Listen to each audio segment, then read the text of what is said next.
오늘 같이 나눌 하나님 말씀은 시편 23편 1절부터 6절입니다. 시편 23편 1절부터 6절 같이 한 목소리로 봉독하도록 하겠습니다. 여호와는 나의 목자시니 내게 부족함이 없으리로다. 그가 나를 푸른 풀밭에 누이시며 쉴만한 물가로 인도하시는도다. 내 영혼을 소생시키시고 자기 이름을 위하여 의의 길로 인도하시는도다. 내가 사망의 음침한 골짜기로 다닐지라도 해를 두려워하지 않을 것은 주께서 나와 함께 하심이라. 주의 지팡이와 막대기가 나를 안위하시나이다.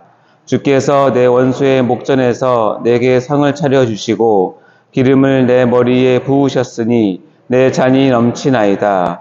내 평생의 선하심과 인자하심이 반드시 나를 따르리니 내가 여호와의 집에 영원히 살리로다. 아멘. 자, 이 새벽에 또 이렇게 기도의 자리에 오신 모든 성도분들을 환영하고 또 축복합니다. 오늘도 이 새벽에 하나님께서 하늘문을 여시고 은혜와 평강이 여러분 모두에게 임하시길 간절히 바라고 여러분의 기도하는 모든 제목들이 다 응답받으시는 축복이 있기를 바랍니다. 자, 우리 이 시간 같이 나누는 설교의 제목은 시편 23편 새벽 묵상 5번째 주의 지팡이와 막대기입니다. 제가 시편 23편의 설교를 준비하면서 느끼는 것들 중에 크게 은혜로 다가오는 부분이 있는데요. 이 시편 23편은 마치 한편의 인생극장을 보는 듯한 그런 지혜를 준다는 것입니다. 지난 시간에도 말씀드렸듯이 시편 23편의 1절부터 3절까지는 그야말로 여호와를 목자로 삼은 양들, 즉 주의 백성들이 누리는 엄청난 축복을 어떻게 표현하면 될까요? 그 축복과 은혜를 총천연색 색깔의 그 무지갯빛 파노라마처럼 이렇게 우리의 복된 삶은 엄청나게 조명해주고 있습니다. 아마 다윗이 그것을 느끼면서 우리에게 정말 그것을 소개해주고 싶었나 봅니다. 그러나 동시에 우리가 4절의 말씀에 들어오자마자 내가 사망의 음침한 골짜기로 다닌다라는 표현을 통하여서 우리네 인생의 어둡고 고통스러운 그 부분을 동시에 비춰주고 있습니다. 여기서 우리는 무엇을 깨달을 수 있을까요? 예, 그렇습니다. 주의 백성이라 할지라도 늘 밝은 면만을 가지고는 살아갈 수는 없다라는 아주 평범한 진리입니다. 아니, 오히려 목자 되신 여호와께서는 그분의 절대 주권적인 결정에 의해서 양인 우리를 사망의 음침한 골짜기로 의도적으로 데리고 들어가신다는 것이 시편 23편을 지은 다윗의 강력한 주장이기도 합니다. 하지만 다윗은 그런 상황에서도 해를 당할 것을 하나도 걱정하지 않는다고 오히려 큰소리 치는 것 같습니다. 그런데 그 큰소리 치는 것이 전혀 허풍이 아닌 것이 다윗은 그 근거로 주께서 나와 함께 하십니다 라고 하는 고백적 신앙을 제시합니다. 바로 이 주께서 나와 함께 하십니다 라고 하는 이 신앙의 고백의 실제가 무엇이냐면 바로 오늘 우리가 같이 나눌 본문인 4절에서 주의 지팡이와 막대기가 나를 안위하시나이다 라는 구절인 것입니다. 그래서 오늘 설교는 바로 주께서 나와 함께 하심의 표징인 주의 지팡이와 막대기가 무엇인지를 좀 알아보고요. 그것이 우리 신앙생활에서 얼마나 소중한지를 깨닫는 그런 시간이 되었으면 좋겠습니다. 자, 먼저 시편 23편 1절부터 4절까지 다시 한번 우리가 말씀을 봉독하도록 하겠습니다. 시작. 여호와는 나의 목자시니 내게 부족함이 없으리로다. 그가 나를 푸른 풀밭에 누이시며 쉴만한 물가로 인도하시는도다. 내 영혼을 소생시키시고 자기 이름을 위하여 의의 길로 인도하시는도다. 내가 사망의 음침한 골짜기로 다닐지라도 해를 두려워하지 않을 것은 주께서 나와 함께 하심이라. 주의 지팡이와 막대기가 나를 안위하시나이다. 아멘. 주의 지팡이와 막대기가 나를 안위하시나이다. 자, 시편 23편의 저자인 다윗은 주께서 나와 함께 하심이다라는 구체적인 신뢰를 그의 목동 생활을 통해서 체득한 경험이자 도구인 지팡이와 막대기를 통해서 시적인 표현을 하고 있는 것입니다. 즉, 다윗은 목동 시절에 양들을 돌볼 때 사용했던 지팡이와 막대기를 통해서 지금까지 다윗 자신을 하나님께서 어떻게 보호하시고 인도하셨는지를 형상화하고 있는 것입니다. 근동 지역 광야에서 양을 치는 목자들에게 있어서 이 지팡이와 막대기는 도대체 어떤 용도이고 어떤 의미가 있었을까요? 제가 짧게 여러 자료들을 보니까 뭐 다양한 의견들이 있습니다. 그 중에서도 우리가 가장 이해하기 쉽게 설명한 것을 보면 일단 이 지팡이와 막대기는 둘 다 나무로 만들어졌다는 것입니다. 그리고 지팡이는 목동의 키높이나 그 아래 정도의 길이로 그 끝이 우리가 흔히 상상하는 것처럼 이렇게 동그랗게 되어 있는 평범한 지팡이이기도 합니다. 주로 목동들이 걸어 다니면서 짚고 다니는 것인데요. 그 용도는 주로 양떼의 무리를 인도할 때 이 곁길로 가는 양들의 옆구리를 툭툭툭 치면서 그 양들을 대열 안쪽으로 이렇게 이끌 때 쓴다고 합니다. 뿐만 아니라 간혹 길을 잃은 양이 비탈길에서 꼼짝없이 이렇게 떨고 있을 때 목동은 그 둥근 손잡이 부분을 양의 목에 걸어서 이렇게 끌어올리는 그런 용도로 쓰이기도 했다고 합니다. 그러다가 정말로 말을 안 듣는, 정말 제멋대로 이렇게 돌아다니는 양들을 보호하기 위해서는 그 단단한 지팡이 끝부분으로 그 말썽꾸러기 양의 다리를 일부러 골절, 즉 이제 뼈를 부러뜨린다고 합니다.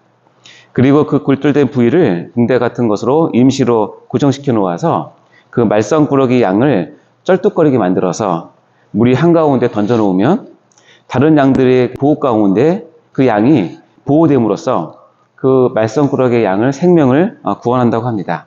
바로 이럴 때 목자의 지팡이가 쓰인다고 합니다. 뿐만 아니라 막대기는 목동의 키보다 좀 더 크고 기다란 나무 막대기인데 그 끝을 뾰족하게 깎아서 마치 창과 같은 흉기라고 합니다. 주로 이 막대기는 양들을 해치기 위해 다가오는 맹수들을 무찌르는 데 사용되었다고 합니다. 왜냐하면 목동에게 있어서는 이러한 맹수들의 공격으로부터 자기의 양떼를 지켜내는 것이 가장 기본적인 의무였기 때문입니다. 다만 그렇지 못하고 양을 잃어버리게 되면 양의 원주인에게 자신의 품삯에서 그 죽은 양의 값을 보상해 주어야 하기 때문이기도 합니다. 이 외에도 우리가 잘 알지만 다윗은 물매질을 통해서 양을 보호하였다고 합니다. 다윗은 막대기를 사용할 수 있는 거리보다 훨씬 더 먼 거리에서 물맷돌을 돌려서 날림으로써 맹수를 물리치는데 재주가 있었다고 하죠. 여러분 다 알다시피 이 목동 시절에 갈고 닦은 그 물매질 솜씨가 후에 블레셋 장수 골리앗을 물리치는데 결정적으로 사용되었다는 거 다 아시는 내용일 것입니다. 그런데 이 시편에서는 이 물매질에 대한 언급을 하고 있지 않죠. 자, 그러면 이 주의 지팡이와 막대기가 갖는 의미는 무엇일까요? 위에서 보건대 이 지팡이와 막대기, 다시 정확히 말하면 주의 지팡이 그리고 주의 막대기라는 의미는 우리가 어렵지 않게 유추해 볼 수 있습니다. 자, 그 첫 번째는 뭐냐면 목자는 곧 용사다라는 것입니다. 다시 말씀드리면 목자는 곧 용사다. 목자의 가장 중요한 임무 중에 하나는 자신에게 맡겨진 양들을 외부의 대적으로부터 보호해내는 것입니다. 물론 자신의 양들을 푸른 초장에 누이고 그다음에 쉴만한 물가로 인도해서 힘이 나도록 소생시키고 의의 길, 생명의 길로 인도하는 것, 이것은 매우 중요한 임무 중에 하나임을 우리가 부인할 수는 없습니다. 하지만 그런 것들만 있는 것이 아닙니다. 하나님께서는 이스라엘을 당신의 백성으로 택하시고 스스로 그 백성의 목자가 되기를 자처하셨습니다. 그리고 하나님께서 이스라엘의 목자가 되어주시겠다고 선언한 것은 곧 그들을 위하여 용사가 되어주겠다고 다짐한 것입니다. 이 에스겔서 34장 15절과 16절에 보면 하나님 아버지의 마음이 담겨 있는데 내가 친히 내 양의 목자가 되어 그것들을 누워있게 할지라 주 여호와의 말씀이니라. 그 잃어버린 자를 내가 찾으며 쫓기는 자를 내가 돌아오게 하며 상한 자를 내가 싸매주며 병든 자를 내가 강하게 하려니와 살진 자와 강한 자는 내가 없애고 정의대로 그것들을 먹이리라 라고 하면서 여호와 하나님께서 친히 이스라엘의 목자가 되겠다고 자처하는 모습입니다. 이 모습에서 하나님은 용사이십니다. 주의 백성인 우리를 위해 싸우시는 강력한 용사이시죠. 우리가 이번 여름 수련회 때 배운 단어인 기포르 하일이라는 즉 유력한 자라는 뜻의 이것은 단지 힘이 있고 돈이 있고 권력이 있다라는 그런 의미만 있는 것이 아니라 그 단어 자체에서 빼어난 용사, 가장 용맹스러운 용사라는 뜻이 있는 것입니다. 그래서 룻기가 단지 남녀 간의 사랑 이야기를 다루고 있는 내용이 아니라 영적 전쟁의 전쟁터와 같은 분위기를 이 기포르 하일이라는 단어를 통해서 전달하고 있다고 하였습니다. 마찬가지로 이 시편 23편도 단지 서정적이고 낭만적이고 목가적인 시라고만 보기는 어려운 것은 바로 이 주의 지팡이와 막대기에서 던져주는 이 영적 분위기와 우리를 위해서 친히 용사가 되어주시는 하나님을 나의 목자로 삼고 있다는 것을 우리는 반드시 알아야 할 것입니다. 다윗의 또 다른 고백을 한번 들어볼까요? 시편 35편 1절과 2절에는 이렇게 표현하고 있습니다. 여호와여, 나와 다투는 자와 다투시고 나와 싸우는 자와 싸우소서. 방패와 손방패를 잡으시고 일어나 나를 도우소서. 라고 하면서 다윗은 하나님께 나의 대적들을 대신해서 싸워줄 것을 간절히 간구하는 그런 기도를 하는 것을 볼 수 있습니다. 나를 하나님의 등 뒤에 숨기시면서 나를 대적하는 자들을 향해서 큰 호령을 바라시면서 그 대적들을 박살내시는 그런 용사의 하나님이심을 믿으시기 바랍니다. 이것이 주의 지팡이와 막대기가 주는 첫 번째 의미입니다. 두 번째 의미는 이것입니다. 목자는 곧 아버지라는 것입니다. 양들은 어리석고 고집스럽고 또 선천적인 한계를 지닌 아주 연약한 동물입니다. 우리가 전에 배웠죠. 그래서 목자는 이러한 양들의 속성을 하나씩 하나씩 교정해 주면서 알려주고 가르치면서 양들을 인도해 가는 것입니다. 이는 마치 하나님께서 그의 백성 안에 있는 죄성과 끊임없이 싸움을 통하여서 자녀들을 보호하고 인도해 가는 것과 같다고 보시면 됩니다. 이것이 바로 하나님께서 그의 자녀들을 징계하시는 이유이기도 합니다. 히브리서 12장 7절과 8절에는 이런 말씀이 있습니다. 너희가 참음은 징계를 받기 위함이라. 하나님이 아들과 같이 너희를 대우하시나니 어찌 아버지가 징계하지 않는 아들이 있으리요. 징계는 다 받는 것이오늘 너희에게 없으면 사생자여 친아들이 아니니라. 라는 말씀이 있습니다. 목자가 자신의 양들을 인도하면서 지팡이와 막대기를 사용하는 이유가 여기에 있는 것입니다. 하나님께 징계받는다는 것 자체가 나는 이미 하나님의 자녀라고 하는 증거라는 뜻입니다.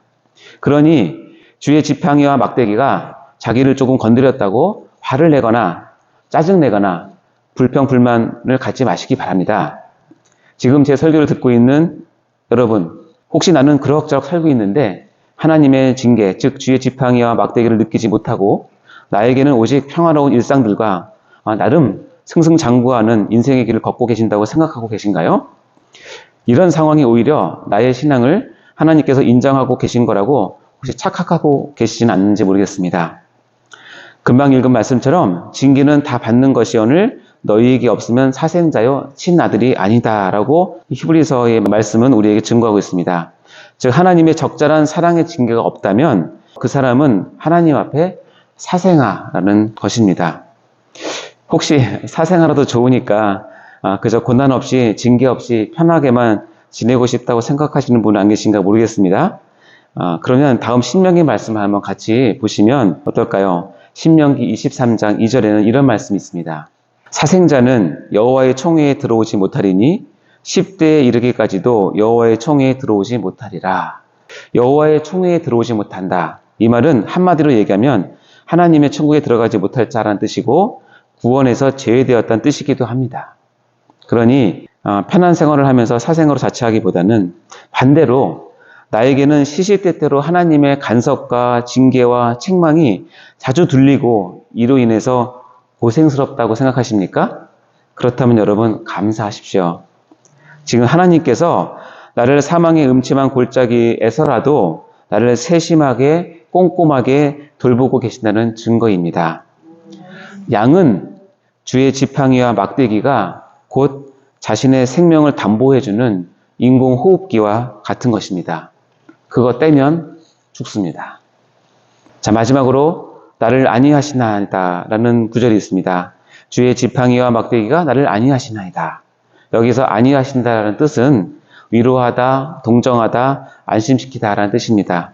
영어로 보니까 comfort 이렇게 되어 있는데요.